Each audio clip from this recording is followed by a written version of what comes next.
Allez, après cette petite pause musicale, il est grand temps de poursuivre cette soirée avec la prochaine invitée de cette soirée. Et cette fois-ci, nous allons parler d'héliciculture. Alors, vous allez me dire, mais qu'est-ce que c'est? C'est un mot qui donne pas mal de points au Scrabble, c'est vrai, mais savez-vous vraiment à quoi il correspond? Eh bien, tout simplement à l'élevage d'escargots. Et justement, pour nous en parler, nous avons le plaisir de recevoir Aurélie. Elle va donc nous présenter l'élevage d'escargots Boileau. Bonsoir Aurélie. Bonsoir, On est ravis de vous avoir avec nous sur Variance FM, c'est un plaisir. merci beaucoup pour Eh, l'invitation. eh bien écoutez, j'ai plein de questions à vous poser sur ce que vous faites. Mais dans un premier temps, qu'est-ce qui vous a poussé à vous lancer dans l'élevage d'escargots? Alors, je suis issue d'une famille de restaurateurs. J'aime bien être en plein air. Et du coup, j'ai pensé que marier et l'agriculture, enfin l'élevage d'escargots et la transformation, c'était vraiment ce qui me convenait le mieux. Donc, c'est de là que je suis partie en production d'escargots que j'ai voulu commencer. Eh bien, vous avez très bien fait, comme ça au moins, vous faites quelque chose qui vous plaît en plus et vous pouvez travailler à l'extérieur tout en vous faisant plaisir avec des mets délicieux.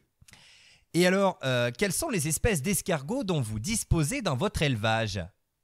Alors, nous, on élève du gros gris, un escargot qui va mettre 5 mois pour avoir une jolie croissance et après une jolie récolte. D'accord. Et alors, quelles sont les conditions dans lesquelles vous vous placez pour élever vos escargots? Donc du coup, nous, nos escargots sont dans des parcs au plus proche de la nature, c'est-à-dire qu'on a un gros couvert végétal et ensuite on a des planches de collage en fait où ils viennent se coller dessous et on fait un petit complément avec de la farine, de la céréale. Et par-dessus, on a un filet volière pour tout ce qui est protection pour les oiseaux et les nuisibles autres. Et oui, bien sûr, hein, puisque les escargots, j'imagine, les pauvres, ils ont malheureusement beaucoup de nuisibles qui peuvent les perturber un petit peu. Tout à fait. Et alors, du coup, vous faites tout au naturel, hein, on le précise bien, vous n'ajoutez pas de produits chimiques ni quoi que ce soit dans votre exploitation.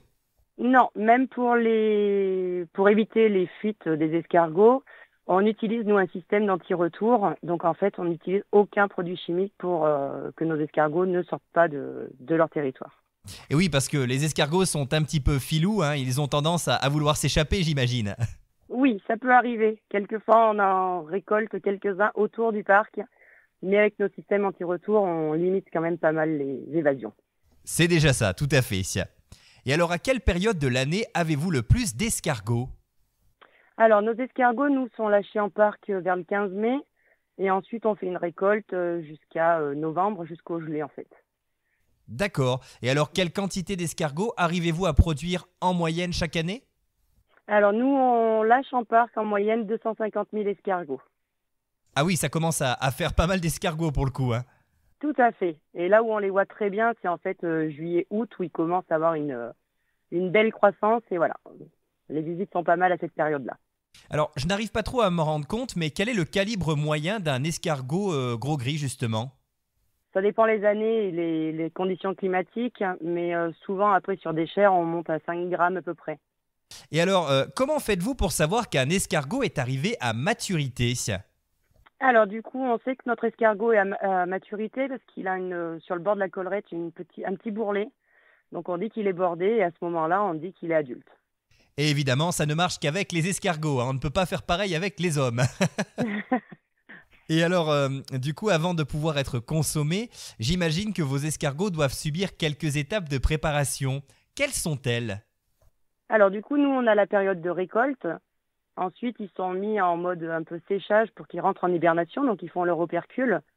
Et ensuite, on passe sur la partie où on va faire la transformation.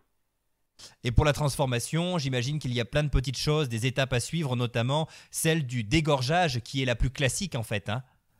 Alors du coup, nous, ils passent en séchage, ils vont vraiment se vider du fait de rentrer en hibernation. Ah oui, Voilà. d'accord. Donc ça va de pair en fait. C'est ça, ça va ensemble.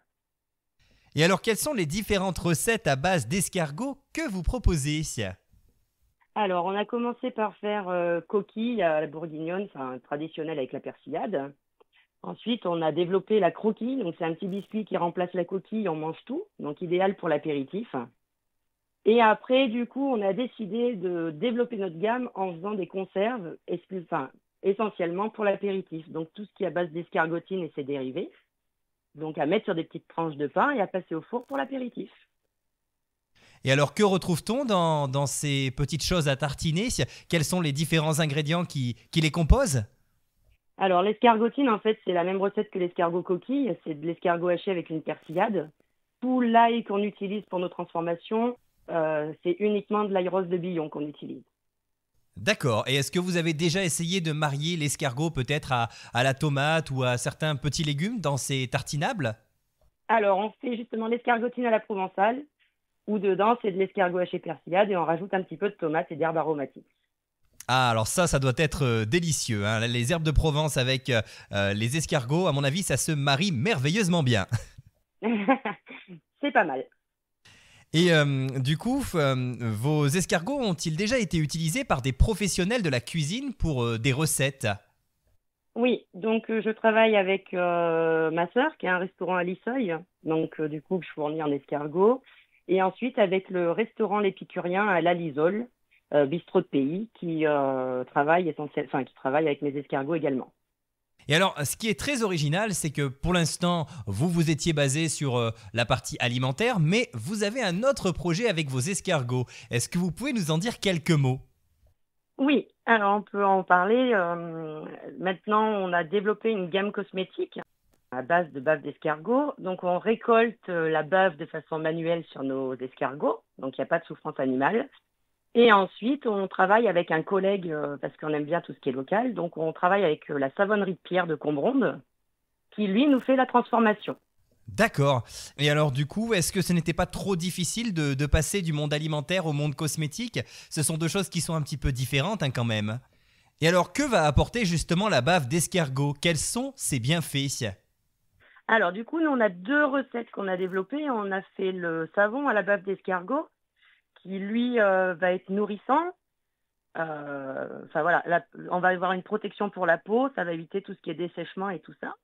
Donc on peut l'utiliser sur les enfants comme sur les personnes âgées. Et ensuite, on a fait également un baume à la bave d'escargot qui lui va plus être plus réparateur protecteur.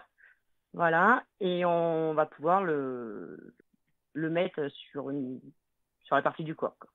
D'accord. Et alors, est-ce que ce n'est pas trop difficile finalement de récolter de la bave d'escargot pour en faire des cosmétiques? Alors c'est un travail long et voilà, où il faut être attentif à ce qu'on fait, mais le résultat est là, donc c'est l'essentiel. Et à quel moment récoltez-vous cette bave d'escargot? Est-ce que vous le faites en même temps que l'étape de dégorgement ou pas du tout? Ou c'est des Non, choses... pas du tout. En fait, nos escargots, on prend les escargots adultes. Il y a une partie spécifique. Après, on fait des petites chatouilles aux escargots. Donc, on récupère ce qu'on a récupéré sans aller trop loin. Et ensuite, on les relâche en parc jusqu'à la période de récolte finale. Remarquez, c'est plutôt sympa de dire à ses amis que vous chatouillez les escargots tout au long de la journée, hein. Voilà, c'est ça. On fait des journées guili-guili. Ah ouais, c'est original. Bah, je ne savais même pas qu'on procédait comme ça pour faire sortir la bave d'escargot, hein, pour le coup. Nous, on pratique comme ça, voilà. Eh ben écoutez, en tout cas, c'est plutôt sympathique et assez rigolo pour le coup. Bon, bon, en tout cas, on vous souhaite plein de réussite dans ce nouveau domaine et on invite nos auditeurs aussi, bien sûr, à venir déguster vos escargots. Alors, évidemment, maintenant qu'on en sait un petit peu plus sur ce que vous proposez, on a envie de savoir où est-ce qu'on peut vous retrouver. Alors, est-ce que vous avez éventuellement des boutiques dans lesquelles on peut retrouver vos produits? Est-ce que vous avez également des réseaux sur lesquels on peut vous suivre? Oui, alors du coup, on fait la vente à la ferme sur rendez-vous pour être sûr qu'on soit présent. Après, on a une boutique de producteurs à Menat, dans la vallée de la Sioule. On a quelques petites boutiques. Et après, tout nouveau, on a la boutique La Cave Saint-Verny à Aubière, voilà, où on vient de déposer nos produits également. Et après, on fait de la vente en ligne via Acheter en Auvergne, qui est un très joli support qui a été réalisé. Et après, on nous retrouve sur notre page Facebook, page Internet. D'accord. Et on vous retrouvera également sur des événements très prochainement, hein, si je dis pas de bêtises. Oui, tout à fait. Nous serons présents à la Vinidome pour la première fois le week-end prochain, enfin le week-end qui arrive. Et ensuite, on sera à Vinomédia à Vichy le 14, 15 et 16 février. D'accord, bon bah écoutez, c'est formidable. Si vous souhaitez déguster des escargots ou vous en procurer, eh bien n'hésitez pas à aller sur ces salons ou éventuellement dans les précédentes boutiques que nous avons citées. Merci en tout cas Aurélie d'avoir pris le temps d'échanger avec nous. C'était un plaisir de pouvoir découvrir votre élevage. Merci beaucoup.